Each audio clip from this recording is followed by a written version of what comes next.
तो संघर्ष में वो शक्ति छिपी है। हमारे व्यक्तित्व में निखार जो आता है केवल और केवल संघर्ष से आता है। और लेकिन विडंबना आज की युवा पीढ़ी की कि वो सब कुछ पका पकाया प्लेट में चाहते हैं। बुरा नहीं मानना, क्योंकि मैं देखती हूँ, टीचर भी रही हूँ और अब जो है प्रिंसिपल का जिम्मेदारी भी देख रही हूँ। लेकिन बच्चे सामने आते हैं, शायद आप लोग भी मेरी बात से सहमत तो होंगे कि परिश्रम से बचने लगे हैं, लेट उठने का आदत बना ली है और घर के काम से जी चुराने लगे हैं। तो ये सब चीज़ें अगर हम हमारे व्यक्तित्व का हिस्सा बनती चली गई तो फिर हमारा विकास है।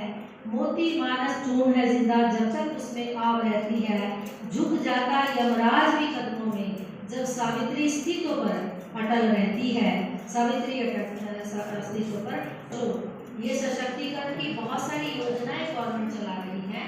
हमें उनका धन्यवाद करना चाहिए कि वो हमारे लिए सहयोगी बन सकता। उपयोग होने लगा है, उस आज़ादी का दुरुपयोग करने लगी है दुनिया। तो उस आज़ादी के दुरुपयोग से बचें, अवसर का लाभ उठाएं लेकिन दुरुपयोग ना करें।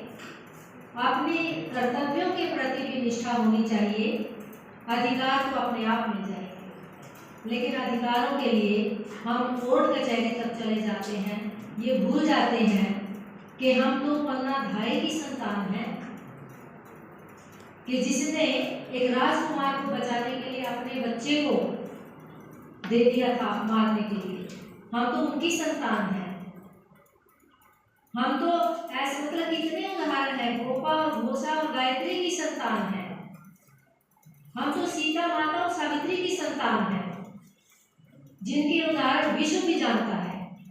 और आज हम अपने अधिकारों के लिए न केवल थाने भरे पड़े हैं, कोर्ट भरी पड़ी है, शादी करते ही लड़की पीछे बच्चों, आप लोग क्योंकि आप भी भविष्य की माएँ होंगी, अपनी माँओं को भी ये समझाना कि ये दो दर्जे का व्यवहार माएँ ही सिखाती हैं। मुझे कोई गुरेज नहीं है बात कहते हुए कि औरत ही औरत का शोषण करने में सबसे पहला कदम उठाती है। आप अपने घरों में देखिए झांक कर, आपके लिए सिद्धांत आपकी माँ के अलग होंगे और आपकी बहू अपनी उसकी भाभी के लिए, आपकी भाभी के लिए सिद्धांत उनके अलग होंगे।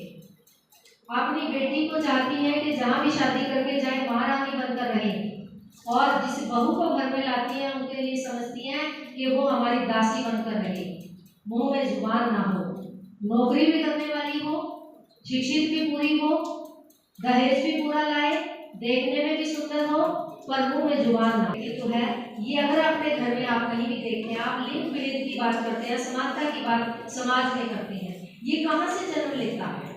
ये आपके घर से जन्म लेता है, हमारे घर से जन्म लेता है। तो अपने घर से इस असमानता के ये जो एक कलंक है हमारे ऊपर, तो ये अपने घर से दूर करें, क्योंकि चैरिटी बिगिंस एट होम। अगर कहीं आपको अन्याय ऐसा नजर आता है अपने में और अपनी भाभी में,